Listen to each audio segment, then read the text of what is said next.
US forces have carried out a seventh night of airstrikes on Iran, targeting sites in the south and centre of the country. Iranian state media is reporting at least 3 people have been killed and 8 others wounded in Hormozgan province. 2 bridges and a road tunnel were hit. Multiple explosions were also heard in the southern cities of Sirik, Bushehr and Bandar Abbas. Iran's critical oil export hub, Qeshm Island, was also targeted. There are reports of explosions deep inside Iran too, in the central city of Yazd. The southern city of La was also hit. One of the strikes hit this bridge in Hormozgan province. It has cut off some parts of Bandar Abbas. The attack comes a day after US forces attacked civilian infrastructure, including bridges, an airport and a railway substation. US Central Command says the strikes are aimed at degrading Iran's military capabilities. Meanwhile, Iran's Revolutionary Guard says 2 oil tankers have exploded whilst passing through a minefield in the Strait of Hormuz. CENTCOM, though, says the reports are untrue.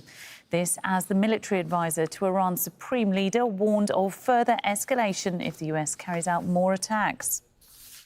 If the US attacks continue for another 2 or 3 days, we will enter a phase of full-scale offensive and destructive attacks. What does that mean? It means that Iran will no longer limit itself to mere retaliation, and no political border will be safe from Iran's offensive powers. And Iran's armed forces say they've targeted US interests in Kuwait and Jordan with drones. They say they launched strikes on ammunition depots at Camp Al-Udari and Ali Salam Air Base in Kuwait. Several bridges were also targeted. Earlier, Kuwait said a number of army personnel were injured in Iranian attacks.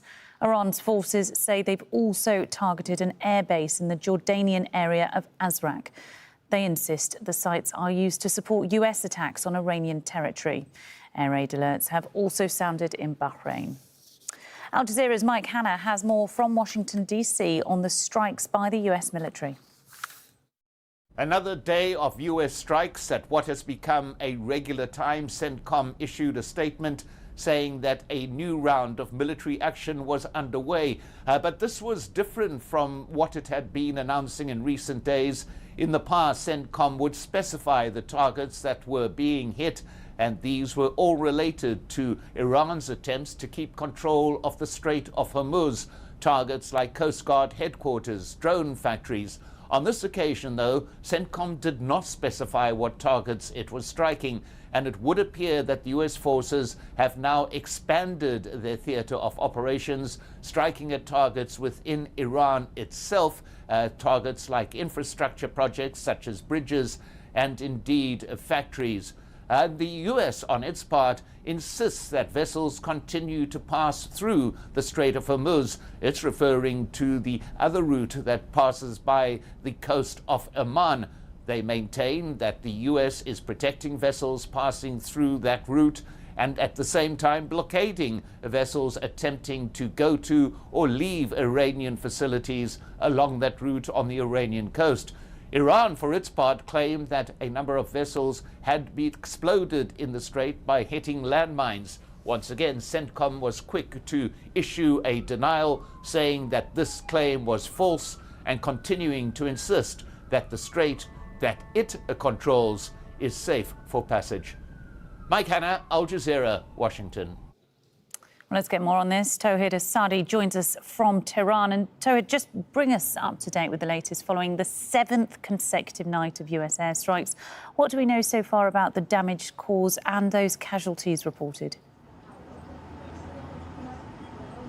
Well, it's a sustained campaign of airstrikes by the Americans. Yet another night of exchange of fire, I would say, is something that we have been witnessing in the Iranian southern coast in the past few hours, in the past 2 hours, I may say, in Khorramabad, in the western parts of the country.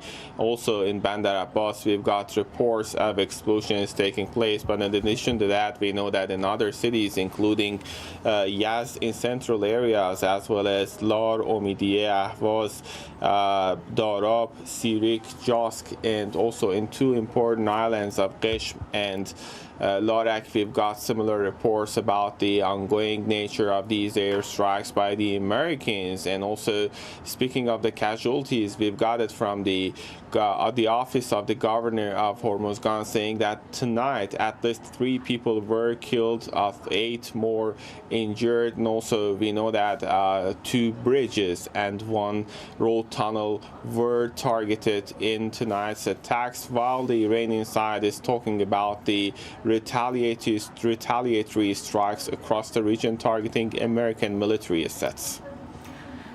And Tawhid, Iran has said it will respond. How has it militarily and in the Strait of Hormuz? Every time a U.S. attack happens, Iranians are coming out with a statement to saying that there are going to be crushing, more, I would say, stronger answers ahead. And tonight we've got similar statements from Army and the Revolutionary Guards talking about conducting attacks on U.S. military assets, including ammunition depots and fuel storage in different countries in the region, including in Bahrain, in Jordan, and Kuwait. They are saying that they have conducted attacks, militarily speaking.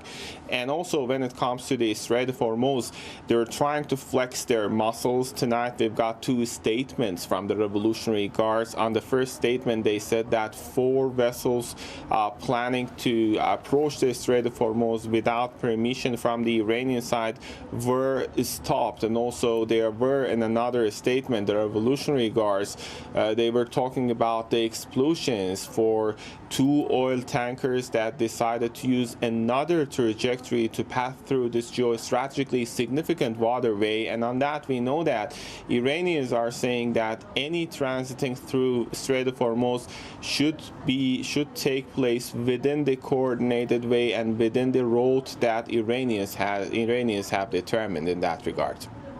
Tawhid As-Sadi, live from Tehran with the very latest. Thank you.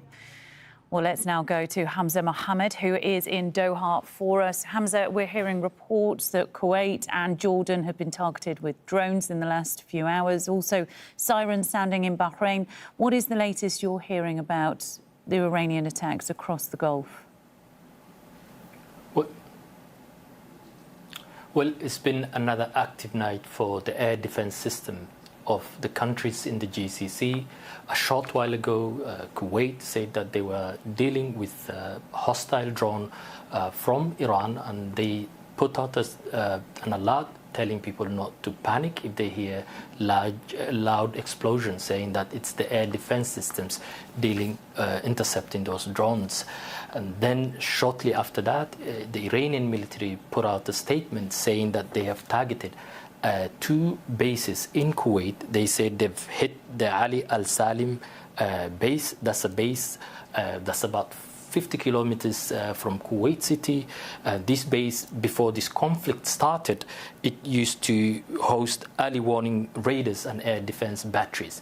But since the start of this war, we don't know if American soldiers are still based at this base, Ali Al Salim base, that the Iranians are claiming that they've hit. They've also said that they targeted Camp Udeiri.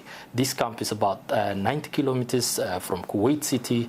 It's also quite a significant one, because it used to be a hub for U.S. forces. And in Jordan, they're saying that they've hit Al-Azraq base. This base is quite important because it used to be a major logistical and forward operating base for U.S. soldiers. But these are claims from Iran. We haven't had any comment or statement from the Kuwaitis, from the Jordanians, or from the Americans. So for now, this is what we're hearing, and it's a developing story. We'll get more as time comes. We absolutely will. And Hamza, how prepared are Gulf countries for these further attacks? And what is being said in the region? Well, governments, GCC countries, they've been saying 2 things. On one hand, they've been reassuring their citizens, telling them there is no need to panic, that the military, the defense systems are in place to protect them.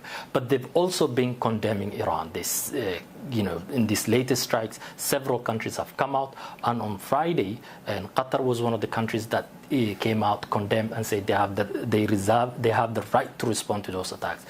Kuwait also came out, accused Tehran of targeting civilian infrastructure, especially electricity plants and desalination plants. This comes after a significant plant was hit where electricity generating units were taken out. So governments here are responding. On one hand, they're reassuring their people. On the other hand, they are condemning these strikes, saying they are not helping the situation in the region. OK, Hamza Mohammed in Doha, thank you. Well, let's stick with this. Colonel Abbas Dahouk is a former senior military advisor for Middle East affairs at the US State Department. He joins us live from Washington, D.C. Abbas, good to have you on the programme.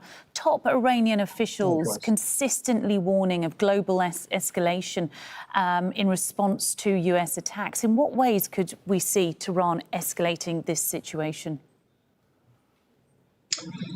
Well, I think both are escalating with the hope the other side will de-escalate and they come to the negotiating table.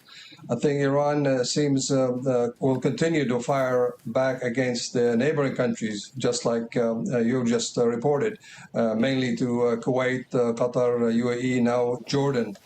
And with the hope that they will deter any further U.S. strikes.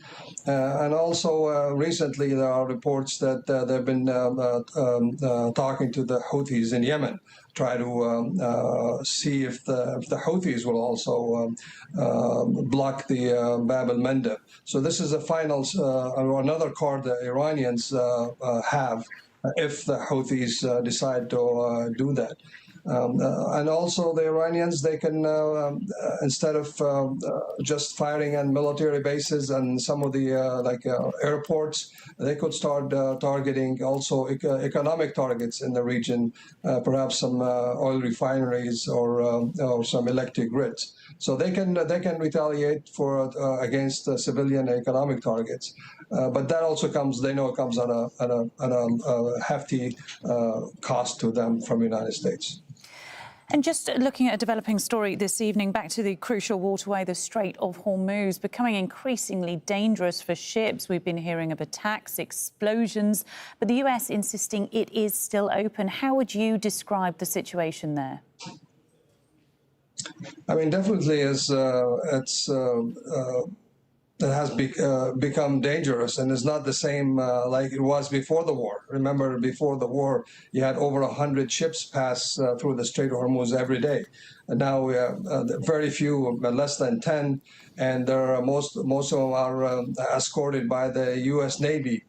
And some couple has to turn off their transponders, their GPS, so they become dark ships, try to sneak their way through the Hormuz. So it is very dangerous and also very costly in terms of insurance and so on. So it's not the norm. It is dangerous, and that's one of the reasons where the United States at this point persisting on this strait to be open without any restrictions, both in and out of the strait.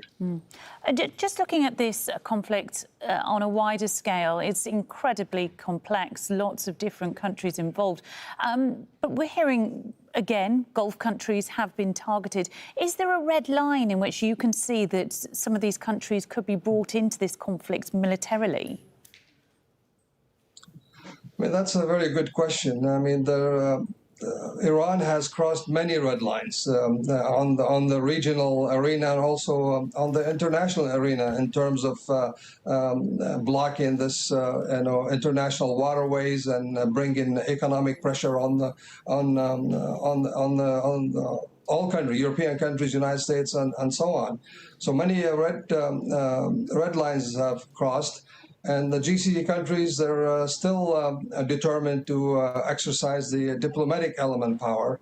They do have, especially Saudi Arabia, UAE, they do have the military capability to respond and assist the United States and put in more military pressure on the Iranian regime. But so far, they have not. I think if the Iranian regime would start targeting desalination plants and oil refineries within the GCC countries, perhaps they will force the regional countries to exercise also their military element power. But by then, there will be a all-out regional war. And that's what GCC does not want to become a battlefield for a US-Iran war. No, of course, and continuing calls for de-escalation from GCC countries. Thank you, Colonel Abbas Dahouk, former senior military advisor for Middle East affairs at the US State Department. Thanks for your time and your analysis.